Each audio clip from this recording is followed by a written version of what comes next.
Hi friends, नमस्कार। हम लोग पढ़ेंगे Lucent GK history part number 10 video. इसके पहले पार्ट 1 से लेकर पार्ट 9 का वीडियो बना है। जो नहीं देखे हैं जाइएगा चैनल का प्लेलिस्ट में, वहाँ पे मिल जाएगा लुसेंट जीके पार्ट 1 से लेकर पार्ट 9 तक वीडियो पूरा। कल बिल्कुल हिस्ट्री करवा रहे हैं आपको लुसेंट से हर एग्जाम में क्वेश्चन पूछे जाते हैं, चाहे एसएससी हो, रेलवे एनटीपीसी, ग्रुप डी हो, लोको पायलट हो, एसएससी का सीजीएल आपका हो, एमटीएस हो, सेशन हो, सीपीओ हो, अगर कोई भी एग्जामिनेशन हो स्टेट गवर्नमेंट के, आपके लुसेंट से क्वेश्चन पूछे जाते हैं हिस्ट्री से। देखिए, इसके पहले लास्ट पार्ट 9 वीडियो में हम लोग किए थे मालवा के बारे में। देखिए, मालवा कुछ पॉइंट बच गया था, वो करवा रहे हैं हम इस वीडियो के माध्यम से। देखिए, कहता है बाज बहादुर एवं रूपमती का महल का निर्माण सुल्तान असरुद्दीन शाह द्वारा कराया गया था। पूछ सकता है कि बाज बहादुर रूपमती का महल निर्माण किसने करवाया था? सुल्तान असरुद्दीन शाह द्वारा करवाया गया था। हिंडोला भवन या दरबार हॉल का निर्माण हुसंग शाह के द्वारा करवाया गया था। ये बहुत इंपॉर्टेंट है। जहाज महल का निर्माण गयासुद्दीन खिलजी ने मांडू में करवाया था। पूछेगा जहाज महल निर्माण किसने करवाया था, तो गयासुद्दीन खिलजी ने मांडू में करवाया था जहाज महल का निर्माण। नेक्स्ट है, कुशक महल को महमूद खिलजी ने फतेहाबाद नामक स्थान पर बनवाया था। कुशक महल को किसने बनवाया? महमूद खिलजी ने फतेहाबाद नामक स्थान पर बनवाया था। आइए अब आएंगे टॉप नेक्स्ट टॉपिक। देखिए, आपका है गुजरात। हम लोग पढ़ेंगे गुजरात के बारे में। क्या टॉपिक है? गुजरात। गुजरात के शासक राजा कर्ण को पराजित कर अलाउद्दीन ने 1297 ईस्वी में इसे दिल्ली सल्तनत में मिला लिया था। किसने मिलाया? अलाउद्दीन खिलजी 1297 ईस्वी में। नेक्स्ट है 1391 ईस्वी मोहम्मद शाह तुगलक द्वारा नियुक्त गुजरात का सूबेदार जफर खान ने सुल्तान मुजफ्फर शाह की उपाधि ग्रहण कर 1407 ईस्वी में गुजरात का स्वतंत्र सुल्तान बना। कब बना? 1407 ईस्वी में गुजरात का स्वतंत्र सुल्तान बना। नेक्स्ट है, गुजरात के प्रमुख शासक थे अहमद शाह 1411 से 1452 तक, महमूद शाह बेगड़ा 1458 से 1511 ईस्वी, और बहादुर शाह 1526 से 1537 ईस्वी। नेक्स्ट है, अहमद शाह ने असावल के निकट साबरमती नदी के किनारे अहमदाबाद नामक नगर बसाया और पाटन से राजधानी हटाकर अहमदाबाद को राजधानी बनाया। नेक्स्ट देखिए है, गुजरात का सबसे प्रसिद्ध शासक महमूद बेगड़ा था। पूछ सकता है गुजरात सबसे सबसे प्रसिद्ध शासक कौन था, तो कहना होगा महमूद बेगड़ा था। महमूद बेगड़ा ने गिरनार के निकट मुस्तफाबाद नामक नगर और चंपानेर के निकट मुहम्मदाबाद नगर बसाया। नेक्स्ट पॉइंट कहता है 1572 ईस्वी में अकबर ने गुजरात को मुगल साम्राज्य में मिला लिया। कब मिलाया? 1572 ईस्वी अकबर ने गुजरात को मुगल साम्राज्य में मिला लिया। आइए देखिए नेक्स्ट टॉपिक देखिए आते हैं, वो है आपका है मेवाड़। देखिए, मेवाड़ अलाउद्दीन खिलजी ने 1313 ईस्वी में, अलाउद्दीन खिलजी कब? 1313 ईस्वी में मेवाड़ के गुहिलोत राजवंश के शासक रतन सिंह को पराजित कर मेवाड़ को दिल्ली सल्तनत में मिला लिया।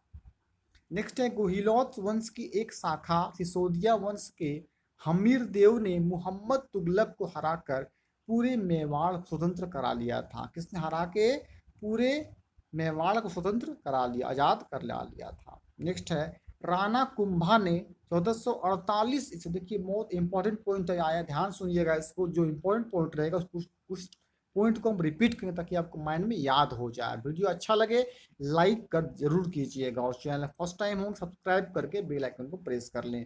राणा कुंभा ने 1448 ईस्वी में चित्तौड़ में एक विजय स्तंभ की स्थापना की। क्वेश्चन पास यहाँ से आता है, विजय स्तंभ की स्थापना किसने की? राणा कुंभा ने। कब किया? 1448 ईस्वी में। कहाँ पे किया? चित्तौड़। चित्तौड़ कहाँ है? राजस्थान में।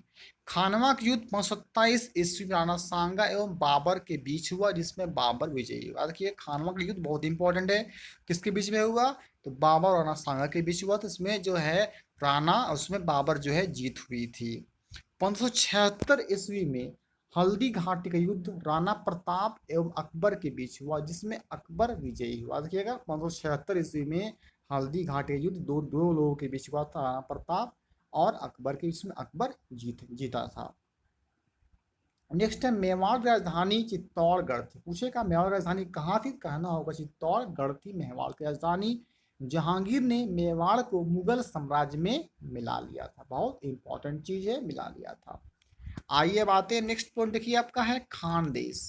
देखिए खानदेश तुगलक वंश के पतन के समय फिरोज शाह तुगलक के सूबेदार मलिक अहमद राजा फारूकी ने नर्मदा एवं ताप्ती नदियों के बीच 1382 ईस्वी में खानदेश की स्थापना किया। कब हुआ था खानदेश की स्थापना? 1382 ईस्वी में। खानदेश की राजधानी बुरहानपुर थी। इसका सैनिक मुख्यालय असीरगढ़ था। 1601 ईस्वी में अकबर ने खानदेश को मुगल साम्राज्य में मिला लिया। आइए अब नेक्स्ट पॉइंट देखिए हम लोग पढ़ेंगे, वो है आपका सूफी आंदोलन। जो लोग सूफी संतों से शिष्यता ग्रहण करते थे उन्हें मुरीद कहा जाता था। बहुत इंपॉर्टेंट है। सूफी जिन आश्रमों में निवास करते थे उन्हें खानकाह या मठ कहा जाता था। नेक्स्ट है सूफियों के धर्म संघ बासरा इस्लामी सिद्धांत के समर्थक और बेसारा इस्लामी सिद्धांत से बंधे नहीं में विभाजित थे। नेक्स्ट है भारत में चिश्ती एवं सुहरावर्दी सिलसिले की जड़ें काफी गहरी थी। उसका देखिएगा ख्वाजा मुइनुद्दीन चिश्ती ने भारत में चिश्ती सिलसिला की शुरुआत की। पूछेगा चिश्ती सिलसिला की शुरुआत किसने की? तो कहना आंसर होगा ख्वाजा मुइनुद्दीन चिश्ती ने। चिश्ती सिलसिला का मुख्य केंद्र अजमेर, अजमेर जो कि राजस्थान में था। चिश्ती सिलसिला के कुछ अन्य महत्वपूर्ण संत थे निजामुद्दीन औलिया, बाबा फरीद, बख्तियार काकी एवं शेख बुरहानुद्दीन गरीब। बाबा फरीद बख्तियार काकी के शिष्य थे। देखिए बहुत इंपॉर्टेंट है, बाबा फरीद की रचनाएं गुरु ग्रंथ साहिब में शामिल है। आइए आते हैं नेक्स्ट, हमें और भी इंपॉर्टेंट कौन टॉपिक था लेके आते। देखिए अब वही है, बाबा फरीद के दो महत्वपूर्ण शिष्य थे। एक नाम है निजामुद्दीन औलिया, एवं है अलाउद्दीन साबिर। हजरत निजामुद्दीन औलिया ने अपने जीवन काल में दिल्ली के 7 सुल्तानों का शासन देखा। किसने देखा? हजरत निजामुद्दीन औलिया ने जीवन काल में क्या देखा? तो 7 सुल्तानों का शासन देखा था। इनके प्रमुख शिष्य थे शेख सलीम चिश्ती, अमीर खुसरो, अमीर हसन देहलवी। नेक्स्ट है शेख बुरहानुद्दीन गरीब ने 340 ईस्वी में दक्षिण भारत के क्षेत्रों में चिश्ती संप्रदाय की शुरुआत की और दौलताबाद को मुख्य केंद्र बनाया। नेक्स्ट है सूफियों के सुहरावादी धर्मसंघ या सिलसिला की स्थापना शेख निजामुद्दीन उमर सुहरावादी ने की, किंतु 1262 ईस्वी में इसके सुदृढ़ संचालन का श्रेय शेख बदरुद्दीन जकारिया को है। इन्होंने सिंध और मुल्तान को मुख्य केंद्र बनाया। सुहरावादी धर्मसंघ के अन्य प्रमुख संत थे जलालुद्दीन तबरीजी, सैयद सुरजोश, बुरहान आदि। सुहरावर्दी सिलसिला ने राज्य के संरक्षण को स्वीकार किया था। आइए नेक्स्ट देखेंगे शेख अब्दुल्ला सतारी ने सतारी सिलसिले की स्थापना की थी। इसका मुख्य केंद्र बिहार था। कादरी धर्म संघ या सिलसिला की स्थापना सैयद अबुल कादिर अल जिलानी ने बगदाद में की थी। भारत में इस सिलसिला के प्रवर्तक मोहम्मद गौस थे। इस सिलसिले के अनुयायी गाने बजाने के विरोधी थे। ये लोग शिया मत के विरुद्ध थे। नेक्स्ट राजकुमार दारा शाहजहां का ज्येष्ठ पुत्र कादिर सिलसिला के मुल्ला शाह का शिष्य था। नेक्स्ट है नक्शबंदी धर्मसंघ या सिलसिला की स्थापना ख्वाजा उबैदुल्ला ने की थी। भारत में इस सिलसिले की स्थापना ख्वाजा बकी बिल्ला ने की थी। भारत में इसके व्यापक प्रचार का श्रेय बकी बिल्ला के शिष्य अकबर के समकालीन शेख अहमद सरहिंदी को था। नेक्स्ट है फिरदौसी सुहरावादी सिलसिले की एक शाखा थी जिसका अर्थ क्षेत्र बिहार था। इस सिलसिले को शेख शरीफ उद्दीन शाहिया ने लोकप्रिय बनाया। यह हुआ ख्वाजा निजामुद्दीन के शिष्य थे। आइए नेक्स्ट टॉपिक पढ़ेंगे, इसका नाम देखिए है भक्ति आंदोलन पढ़ेंगे हम लोग। देखिए 6वीं शताब्दी में भक्ति आंदोलन का शुरुआत पूछेगा शुरुआत कब हुआ? कहना होगा 6वीं शताब्दी में हुआ था। तमिल क्षेत्र से हुई जो कर्नाटक और महाराष्ट्र में फैल गई। भक्ति आंदोलन का विकास 12 अलवार वैष्णव संतों और 63 नयार शैव संतों ने किया। शैव संत अप्पार ने पल्लव राजा महेंद्र वर्मन को शैव धर्म स्वीकार करवाया। नेक्स्ट है भक्ति कवि संतों संत कहा जाता था और उनके 2 समूह थे। प्रथम समूह वैष्णव संत थे जो महाराष्ट्र में लोकप्रिय हुए थे। वे भगवान विठोबा के भक्त थे। विठोबा पंथ के संत और उनके अनुयायी वरकरी या तीर्थयात्री पंथ कहलाते थे। बहुत इंपॉर्टेंट, क्योंकि हर वर्ष पंढरपुर की तीर्थयात्रा पर जाते थे। दूसरा समूह पंजाब एवं राजस्थान के हिंदी भाषी क्षेत्रों में सक्रिय था और इसकी निर्गुण शक्ति हर विशेषता से परे भगवान की भक्ति में आस्था थी। नेक्स्ट है भक्ति आंदोलन को दक्षिण भारत से उत्तर भारत में रामानंद के द्वारा लाया गया। पूछ सकता है परीक्षा में, भक्ति आंदोलन दक्षिण भारत में किसने लाया था उत्तर भारत में, तो रामानंद के द्वारा लाया गया था। बंगाल में कृष्ण भक्ति की प्रारंभिक प्रतिपादकों में विद्यापति ठाकुर और चंडीदास थे। नेक्स्ट है रामानंद की शिक्षा से दो संप्रदायों का प्रादुर्भाव हुआ। शगुन जो पुनर्जन्म में विश्वास रखता है, और निर्गुण जो भगवान के निराकार रूप को पूजता था, भगवान विश्वास नहीं करता तो निर्गुण कहते थे। नेक्स्ट है सगुन संप्रदाय के सबसे प्रसिद्ध व्याख्याताओं में थे तुलसीदास और नाभादास, जिससे राम भक्त और निम्बार्क, वल्लभाचार्य, चैतन्य सूरदास और मीराबाई जैसे कृष्ण भक्त जो कि सगुण संप्रदाय के थे।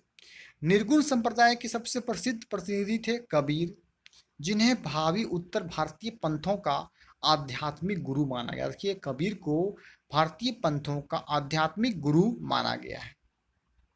शंकराचार्य के अद्वैत दर्शन के विरोध में दक्षिण में वैष्णव संतों द्वारा 4 मतों की स्थापना, कितना 4 मतों की स्थापना की गई थी शंकराचार्य अद्वैत दर्शन के विरोध में।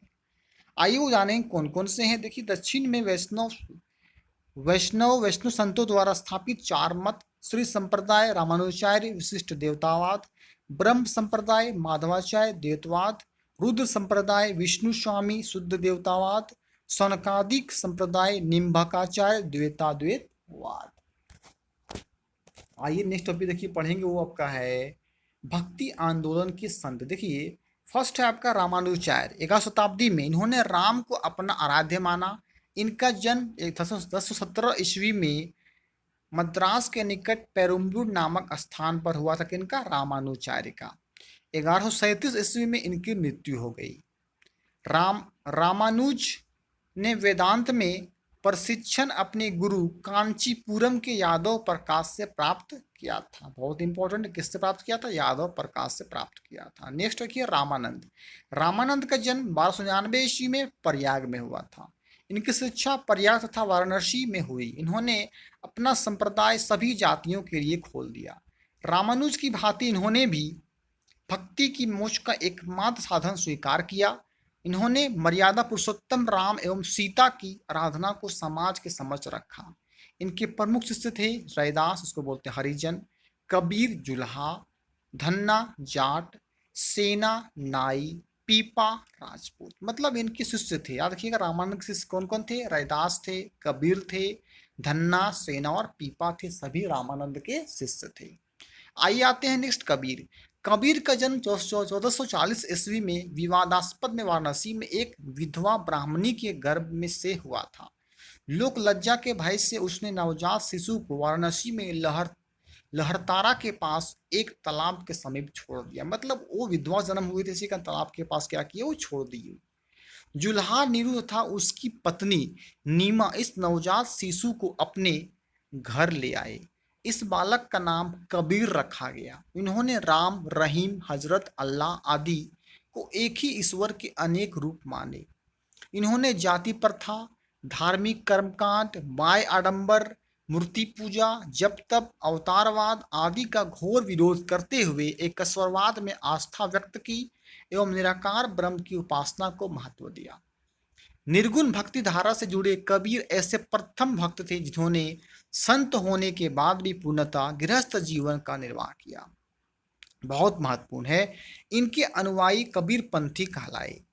कबीर के उपदेश शब्द सिखों के आदि ग्रंथ में संग्रहित है। कबीर की वाणी का संग्रह बीजक शिष्य धर्मदास द्वारा संकलित नाम से प्रसिद्ध है। बीजक में 3 भाग हैं, रमेनी, शब्द और साखी। उनकी भाषा को सदुक्कड़ी कहा गया है। इसमें ब्रज भाषा, अवधी एवं राजस्थानी भाषा के शब्द पाए जाते हैं। कबीरदास की मृत्यु 510 ईस्वी में मगहर में हुई। नोट देखिए क्या है, कबीर सुल्तान सिकंदर लोदी के समकालीन। किसके से, सिकंदर लोदी के समकालीन थे। गुरु नानक बारे में पढ़ेंगे। गुरु नानक का जन्म 1469 ईस्वी में अविभाजित पंजाब के तलवंडी नामक स्थान पर। कब गुरु नानक का जन्म, 1469 में, तलवंडी में, जो अब ननकाना साहिब के नाम से विख्यात है। उनकी माता का नाम तृप्ता देवी एवं पिता का नाम कालू राम था। किनके, गुरु नानक का। तृप्ता देवी माता का नाम और कालूराम पिता का नाम था। बटाला के मुलराज खत्री की बेटी सुलछनी से उसका विवाह हुआ, जिससे उन्हें 2 पुत्र हुए। उन्होंने देश का 5 बार चक्कर लगाया, जिसे उदासीस कहा जाता है। उन्होंने कीर्तनों के माध्यम से उपदेश दिए। अपने जीवन के अंतिम क्षणों में उन्होंने रावी नदी किनारे करतारपुर में अपना डेहरा मठ स्थापित किया। अपने जीवन काल में ही उन्होंने आध्यात्मिक आधार पर अपने पुत्रों की जगह अपने शिष्य भाई लहना अंगद की अपना उत्तराधिकारी नियुक्त किया। इनकी मृत्यु 1539 ईस्वी में करतारपुर में हुई। नानक ने सिख धर्म की स्थापना की। अब ये बहुत इंपॉर्टेंट है, गुरु नानक ने सिख धर्म की स्थापना की। नानक सूफी संत बाबा फरीद से प्रभावित थे। आइए नेक्स्ट पढ़ेंगे, देखिए चैतन्य स्वामी। चैतन्य का जन्म 1486 ईस्वी में नवद्वीप बंगाल के मायापुर गांव में हुआ था। इनके पिता का नाम जगन्नाथ मिश्र एवं माता का नाम सची देवी था। पाठशाला में चैतन्य को निमाई पंडित कहा गया, निमाई पंडित कहा गया है। इन्होंने गोसाई संघ की स्थापना की और साथ ही संकीर्तन प्रथा को जन्म दिया। इनके दार्शनिक सिद्धांत को अचित भेदवाद के नाम से जाना जाता है।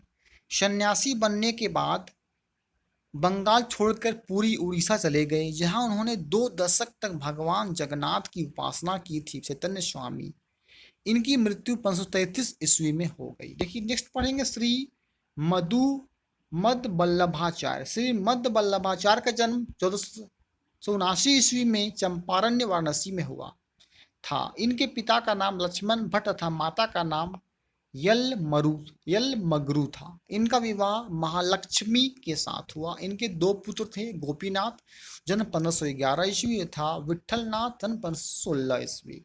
इन्होंने गंगा यमुना संगम के समीप अरेल नामक स्थान पर अपना निवास स्थान बनाया। बहुत इंपॉर्टेंट याद रखिएगा, इन्होंने गंगा यमुना संगम के समीप अरेल नामक स्थान पर अपना निवास स्थान बनाया। वल्लभाचार्य ने भक्ति साधन पर विरोध विशेष जोर दिया। उन्होंने भक्ति को मोक्ष पर साधन बताया।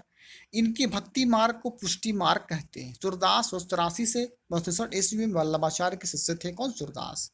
आइए नेक्स्ट देखेंगे लोग गोस्वामी तुलसीदास। इनका जन्म उत्तर प्रदेश के बांधा जिले में राजापुर गांव में 1532 ईस्वी में हुआ था। किसा? तुलसीदास का। उन्होंने रामचरितमानस की रचना की थी। इनकी मृत्यु 1623 ईस्वी में हुई। आइए जानेंगे नेक्स्ट टॉपिक और भी जानेंगे। देखिए नेक्स्ट पढ़ेंगे हम धन्ना के। धन्ना का जन्म 1415 ईस्वी में एक जाट परिवार में हुआ था। राजपुताना ने बनारस आकर ये रामानंद के शिष्य बन गए। कहा जाता है कि इन्होंने भगवान की मूर्ति को हठात भोजन कराया था। कौन? धन्ना ने। आइए देखेंगे मीराबाई। मीराबाई का जन्म 1498 ईस्वी में मेड़ता जिले के कुदवी ग्राम में हुआ था।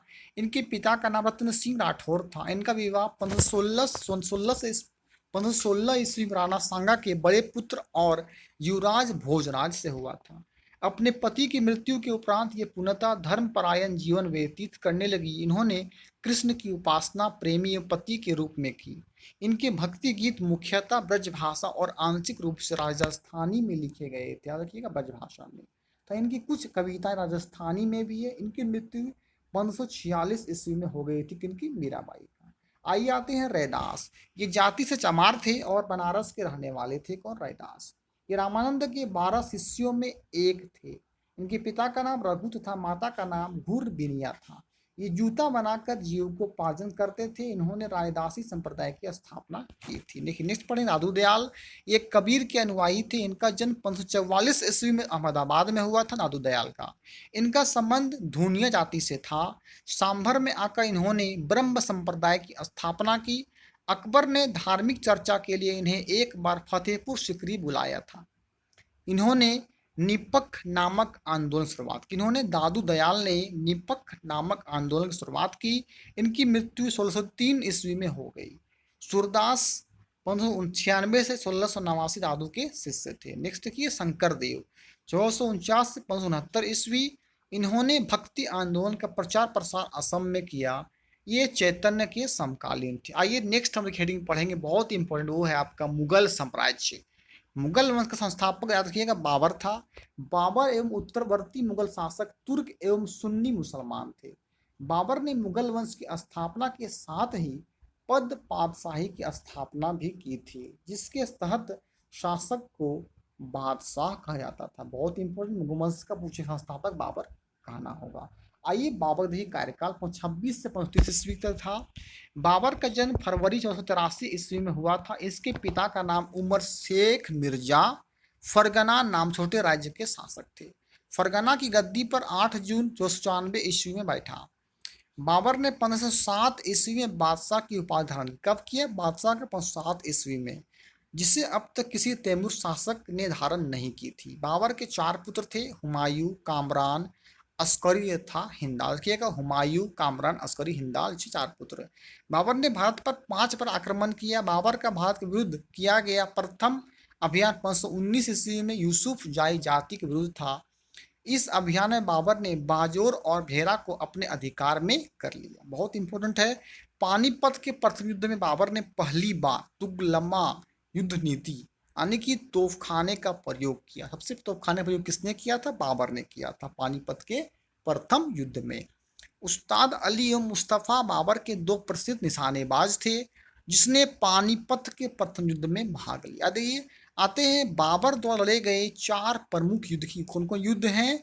पानीपत का प्रथम युद्ध हुआ था 21 अप्रैल 1526 ईस्वी को। पानीपत का प्रथम अप्रैल 21 अप्रैल 1526 को इब्राहिम लोदी और बाबर के बीच हुआ। परिणाम बाबर जीत गया। नेक्स्ट की है पान खानवा का युद्ध 17 मार्च 1527 ईस्वी राणा सांगा एवं बाबर के बीच हुआ।